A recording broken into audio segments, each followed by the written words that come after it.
तर या ठिकाणी एक्झाम्पल आपल्याला पाहायला मिळेल. बघा या ठिकाणी जे काय ॲरोमॅटिक कंपाऊंड आहे अल्किन टाईपमध्ये, तर त्या ठिकाणी सायक्लोहेक्झिन आपण त्या ठिकाणी म्हणू शकतो. तर त्या सायक्लोहेक्झिनचं आपण जर क्लोरिनेशन केलं तर त्या ठिकाणी आपल्याला क्लोरिनेशन झालेलं आपल्याला पाहायला मिळेल इन ट्रान्सपोजिशन. आता त्या ठिकाणी स्टिरिओ केमिस्ट्रीचा एवढा विचार करायचा नाही, फक्त आपल्याला ह्या ठिकाणी इलेक्ट्रोफिलिक ॲरोमॅटिक सबस्टिट्यूशन जे काय आहे त्याचा विचार करायचा आहे. तर त्या ठिकाणी पुन्हा जर आपण पुढं बघितलं तर इथे एक आपल्याला एक्झाम्पल दिलेलं आहे. तर त्या ठिकाणी सांगितलेलं आहे first wrong guess Cl2 gives addition product with benzene. आता हेक्झिनसोबत त्या ठिकाणी आपण क्लोरिनेशन करू शकतो, बट या ठिकाणी बेन्झीन रिंग जर असेल आणि त्या बेन्झीन रिंगवरती जर क्लोरिनेशन केलं तर त्या ठिकाणी दोन्ही साईडला सबस्टिट्यूशन होत नाही किंवा अशा प्रकारे कुठेही ऑब्झर्व झालेलं आपल्याला पाहायला मिळत नाही.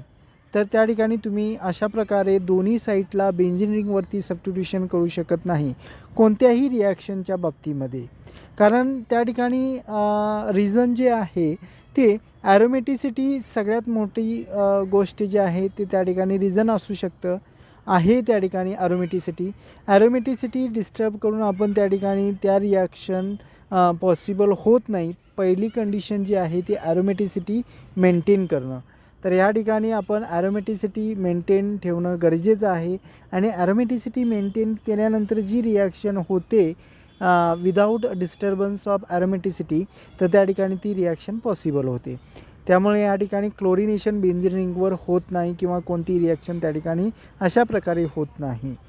आता ह्या ठिकाणी खालती दिलेलं आहे क्लोरिनेशन, तर त्या ठिकाणी त्या टाईपमध्ये फक्त क्लोरिनेशनची ॲडिशन होऊ शकते बेन्झीन रिंगवरती. त्यामुळे या ठिकाणी एक क्लोरीन आपण त्या ठिकाणी ॲडिशन करू शकतो without 2 chlorine addition in benzene ring. तर हे लक्षात ठेवणं खूप गरजेचं आहे. जे 11वी किंवा 12वीची मुलं आहेत, खास करून 12वीची जी मुलं असतील तर त्यांनी हे लक्षात ठेवणं खूप गरजेचं आहे. त्याचबरोबर ह्या ठिकाणी विथ लेविस ॲसिड त्या ठिकाणी दिलेला आहे आपल्याला पाहायला मिळतो आहे. त्यानंतर लेविस ॲसिडसोबत रिॲक्शन क्लोरीनची कशा प्रकारे होऊ शकते. आता आपण पहिल्या व्हिडिओमध्ये सांगितलेलं होतं की इन ॲसिड कंडिशन त्या ठिकाणी जे काय ॲरोमॅटिक सबस्टिट्यूशन रिॲक्शन जे आहे ते फास्ट किंवा ॲक्सिलरेट होतं बिकॉज ऑफ ॲसिड मीडियम म्हणजे लेविस ॲसिड. तर त्या ठिकाणी लेविस ॲसिड कशा प्रकारे त्या ठिकाणी वर्किंग करतं ते ह्या ठिकाणी आपल्याला पाहायला मिळतं. तर पहिल्यांदा या ठिकाणी क्लोरीनची ॲडिशन होते, म्हणजे जे काय लोन पेअर्स आहेत ते क्लोरीनवरती काय करतात, आपले इलेक्ट्रॉन्स ॲडिशन करतात. आता ॲल्युमिनियम हा मेटल असल्यामुळे त्या ठिकाणी एम्प्टी इलेक्ट्रॉन ऑर्बिटल जे आहे किंवा एम्प्टी ऑर्बिटल त्या ठिकाणी प्रेझेंट असतं आणि ते एम्प्टी ऑर्बिटलमध्ये त्या ठिकाणी इलेक्ट्रॉन सामावून घेण्याची त्या ठिकाणी पॉसिबिलिटी असते किंवा शक्ती असते. त्यामुळे त्या ठिकाणी क्लोरीन आपले इलेक्ट्रॉन जे आहेत ते ॲल्युमिनियमवरती त्या ठिकाणी देऊ शकतो आणि ॲल्युमिनियम त्या ठिकाणी इलेक्ट्रॉन ते घेऊ शकतो. आता हे इलेक्ट्रॉन जे आहेत ते एकतर्फी त्या ठिकाणी क्लोरीनचे पार्शियली इलेक्ट्रॉन डिस्ट्रीब्युशन असतं. मग त्या ठिकाणी जो काय क्लोरीन ॲल्युमिनियम बॉन्ड असतो तो वीक असतो तयार झालेला. तो फक्त त्या ठिकाणी इलेक्ट्रॉन डोनेशन पॉसिबल होतं, पण ते पूर्णपणे बॉन्ड जो आहे तो क्लोरिनेशनच्या फेजमध्ये जातो. क्लोरिनेशन म्हणजे Cl2च्या फेजमध्ये जातो आणि पार्शियल बॉन्ड त्या ठिकाणी फॉर्म होतो आणि क्लोरीनवरती त्या ठिकाणी पॉझिटिव्ह चार्ज येतो. आता ज्यावेळेला अशी कंडिशन निर्माण होते त्यावेळेला त्या ठिकाणी क्लोरीन म्हणजे Cl2मधील जो क्लोरीन बॉन्ड आहे तो बॉन्ड ब्रेक होण्यासाठी या ठिकाणी मदत होते.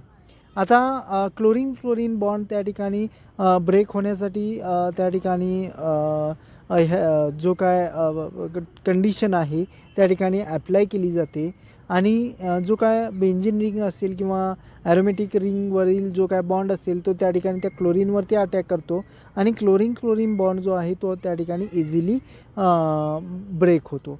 अशा पद्धतीने ॲसिड जो आहे लेविस ॲसिड त्या ठिकाणी ॲरोमॅटिक सबस्टिट्यूशन रिॲक्शनसाठी अशा प्रकारे हेल्प केलेला आपल्याला पाहायला मिळतो.